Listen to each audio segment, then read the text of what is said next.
in-depth, investigative. This is KXAN News. Stunning new testimony in Ken Paxton's impeachment trial this afternoon. Thanks for joining us on this Friday. I'm Britt Moreno. And I'm Daniel Marin. Today saw allegations of retaliation and lawlessness. Testimony for the day wrapped up about half an hour ago as the trial nears its halfway point.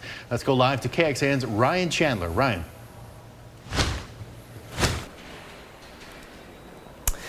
Well, hey, y'all, we're outside the Senate chamber where deliberations just wrapped up for the day, and today was perhaps the most damning day of testimony yet. We heard from a man named David Maxwell, who was the former director of law enforcement in Ken Paxton's Attorney General's office, and he was lauded on both sides for an illustrious career as a Texas Ranger and former DPS official. Now, the allegations today say that Ken Paxton cut that career short after Maxwell went to the FBI with allegations that Paxton was engaged in conduct that was both unethical and illegal relating to a relationship he had with a donor, Nate Paul. That resulted in a lawsuit for wrongful termination, which Maxwell settled with 3 other whistleblowers for $3.3 million, and that is the reason why we are here facing impeachment today. By that time, your career had taken up how many years? It was 48 years. Were you proud of your career? Absolutely. I sued because he ended my career in a very unjust manner. I did nothing wrong by standing up for right.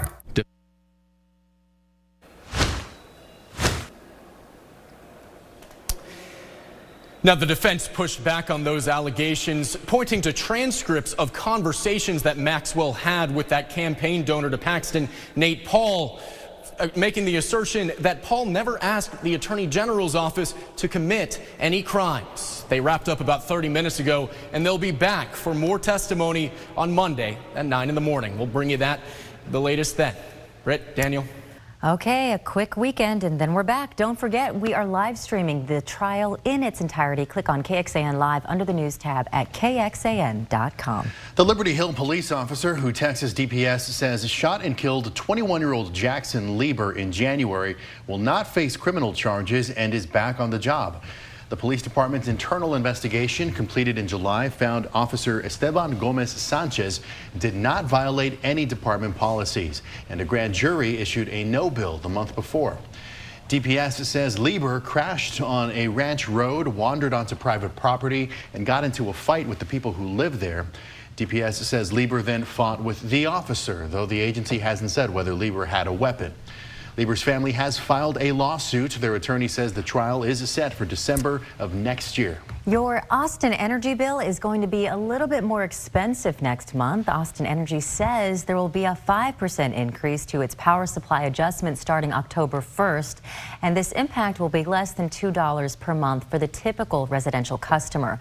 Austin Energy says they have to increase bills because of increases in wholesale power market costs. And the heat continues. We just got the biggest bill we've ever seen at our place. Well, wait till next month when the heat from this month starts to show up in that bill. But let's just say this. Let's hope that today is the hottest day of the rest of the year. Yes. Can we say that? I think we might be able to say that. But, you know, we'll see, right? 106 is where we are now in Austin after reaching a preliminary high of 107, easily breaking records. And we've got numbers from 102 to as high as 108 outside right now. Some concern about fires. We've got a very dry air mass overhead. Relative humidity is less than 20% in most areas. And while the wind isn't that strong, it is still a little breezy, enough that if a fire starts, it would spread. So you certainly want to be careful not to start a fire as we head into the evening. Still at 102 at 7, 90s most of the night, and then it's 80s after midnight through most of tomorrow morning before a brief dip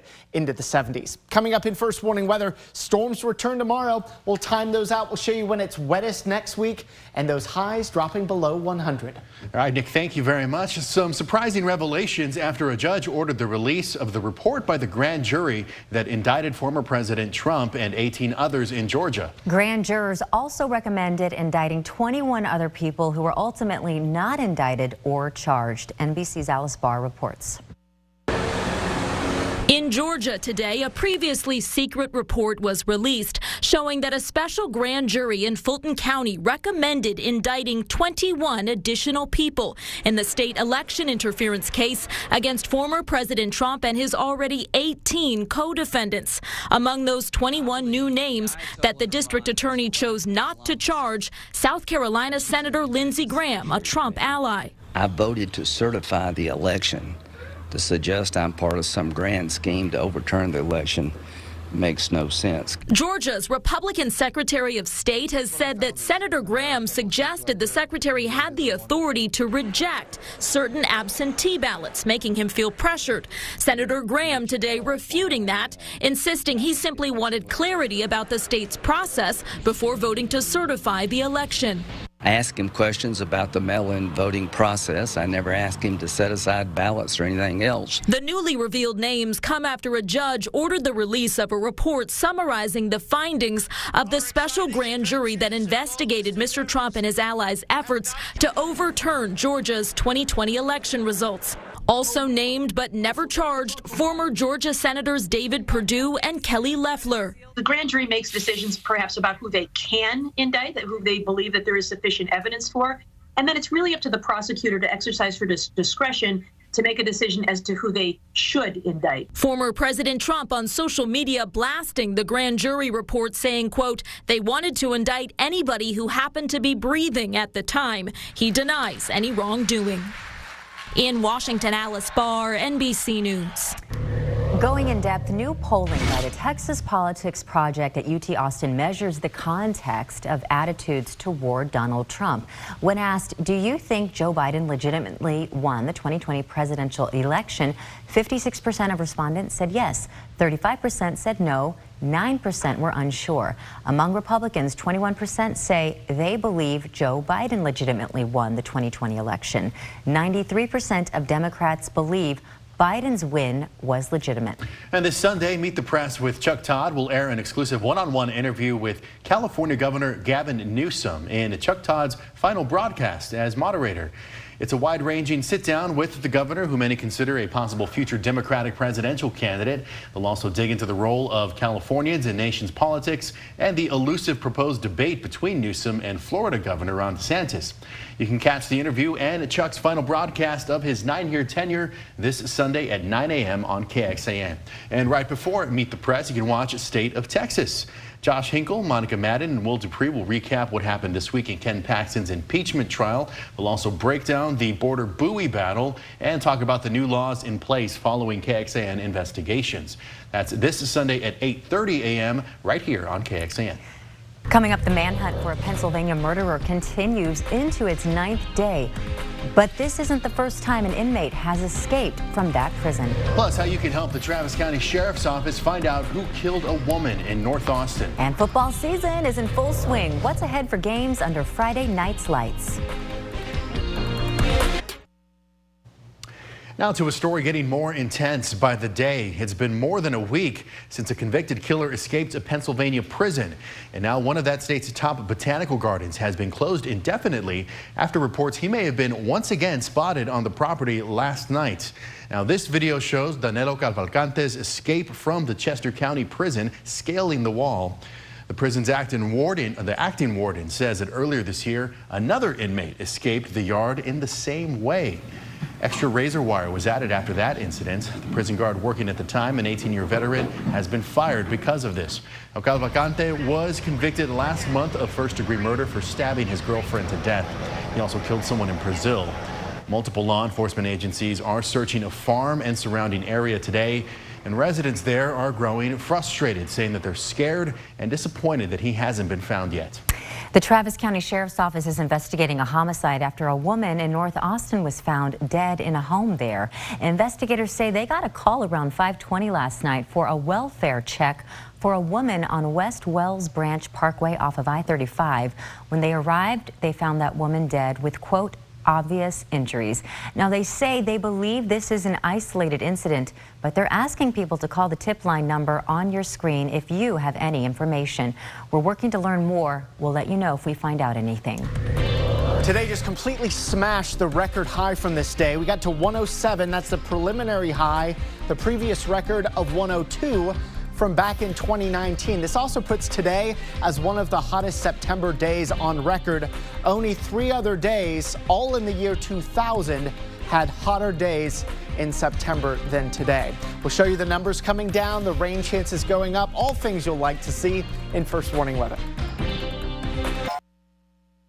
Well, it is week 3 of the high school football season as teams are really into the swing of things now. And Jonathan Thomas is here to provide some insight on a few of tonight's key matchups. Yeah, that's right, guys. The most significant thing about tonight, for the most part, is that it's the team's final non-district week, but for others, such as Westlake, it is the start of district play. Westlake has had no problem in non-district play, knocking off their first 2 opponents, including shutting down and shutting out Converse Judson last week, 47-0. They'll open up District 26 6A play tonight against Aikens at Westlake. You can check out that game streaming live on KXAN.com. That's going to be a fun district to watch this season. Liberty Hill was a part of one of the highest scoring games ever in Texas last week, outlasting Hutto 82-80. You heard me right.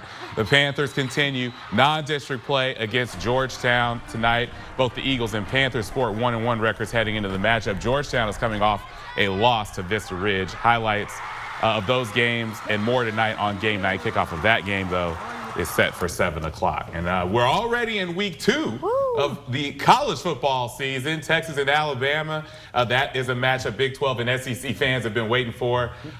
Texas ranked 11th, Alabama ranked 3rd. Kickoff is tomorrow at 6 o'clock in Tuscaloosa. But before the game, tune into our Horns pregame Southeastern Showdown at 12:30 on KXAN.com. Ooh, all right, hook 'em. And it has to be cooler in Alabama than it is here, right? Way cooler. It'll be 20 degrees cooler in Alabama tomorrow than it was here today. Oh my goodness. Well, hopefully this gives us an advantage some way, shape, or form. You would think. Here's the forecast in case you're making the trek to Tuscaloosa tomorrow. Kickoff temperature at 6 in the evening, 86. By the time that game's wrapping up, down into the upper 70s. Wouldn't 80s feel nice? We think we'll be close to the 80s next week, by the way. 108 is where we are right now from our Highland Furniture and River City Grill camera.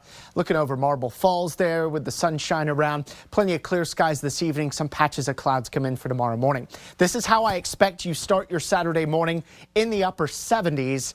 Very warm nights, perhaps the warmest night of the next week, we think.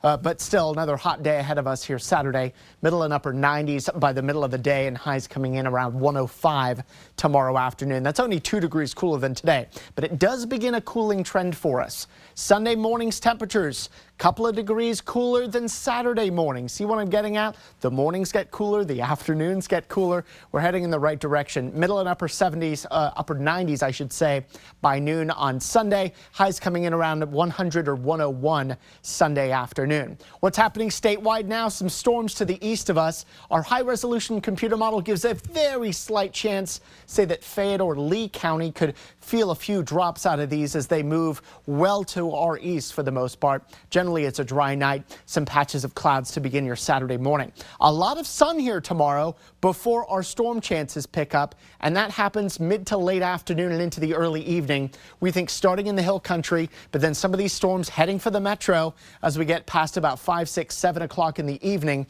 This is 7. And then these scattered storms and showers start to fade as we head through the late evening hours. While everybody has the chance for rain tomorrow, many of us will miss out. I think our eastern counties will likely be the driest of them all. But even in the metro, decent rain chances here tomorrow. We'll call it 30% and possibly have to rise that up to 40 or 50% as these models have been trending wetter for tomorrow. Sunday looks like a drier day. Sunshine, scattered clouds. Our best rain chances on Sunday. In the hill country, rain chances on Sunday only 20%. But hey, it's something, and we've got more rain chances to show you for next week. 78 then tonight with a mostly clear to partly cloudy sky. There's your 30% rain and storm chances tomorrow, favoring the late afternoon and the first part of the evening with a high of 105. That would be record breaking. We actually have a severe weather risk Saturday.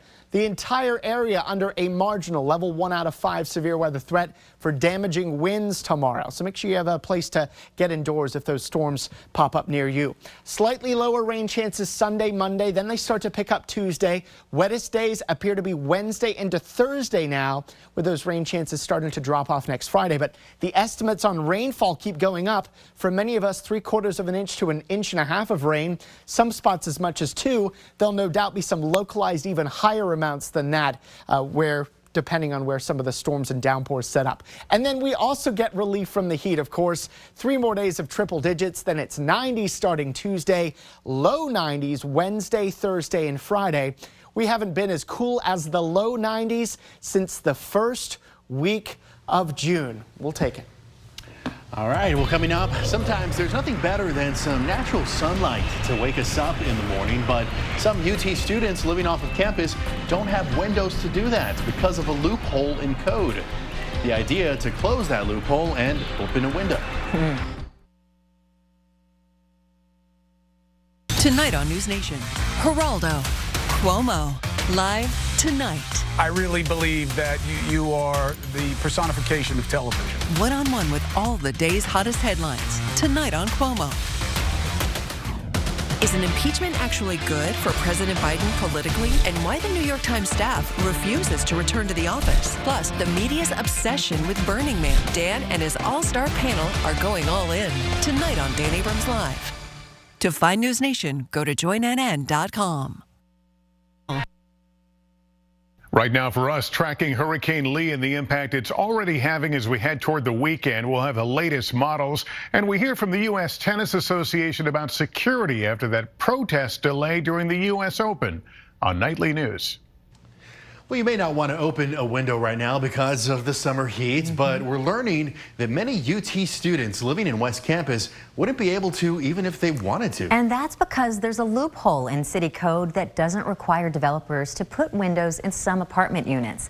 Our Sam Stark learned what the city is doing to try and fix this.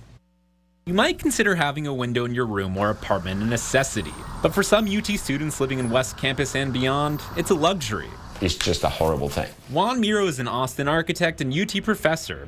He said he found out about windowless apartment units when he asked his architecture students to draw pictures of their windows for an assignment. And then I started to have students say, I don't have a window. I say, what do you mean? That's maybe some shady landlord that is renting you a closet or what? No, I live in one of the brand new buildings here. I say, that cannot be possible. It's illegal. Miro did some research. In one building, he found that nearly half of the bedrooms were windowless. We're not thinking about that, right? The health of the students. Where do you go when you're depressed? To your room. What happens when you go to a room that has no windows? You're going to be more depressed. I mean, there's currently a loophole in our building code.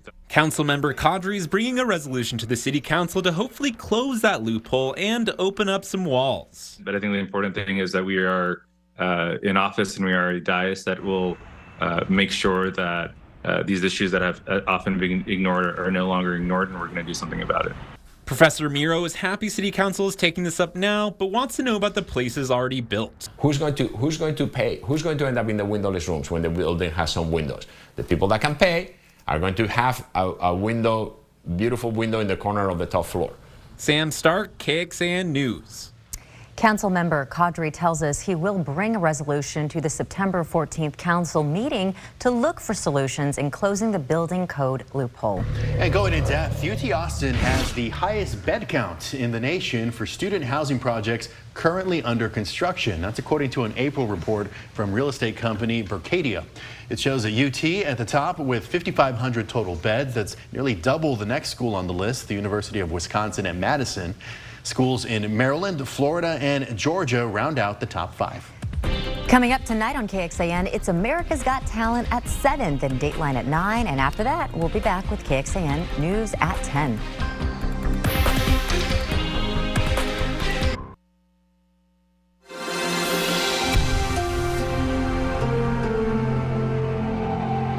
Calling all fall lovers, there's a picture-perfect town in Vermont to get some fall photos. It's been a hot spot for a while, but now not so much. The road to Sleepy Hollow Farm will be closed to the public from late this month all the way to mid-October because there's been too many people going to take photos. Some residents say they've seen over 100 cars on the road to the private property trying to get that perfect shot. Local officials say the sheer number of cars is impacting traffic and obstructing emergency vehicles. Oh, I know from Colorado. It's called leaf peeping. It is so fun, and there's only a slim window to do this. Yeah, you get like 2-3 weeks, and then the leaves are all on the ground. That's absolutely But it is gorgeous up there this time of year. Hot tonight for high school football, 102 at kickoff. At least the air is dry, so it's not too humid, but still, 102 is tough to deal with. 95 by halftime, and as we wrap things up, 92 to begin the fourth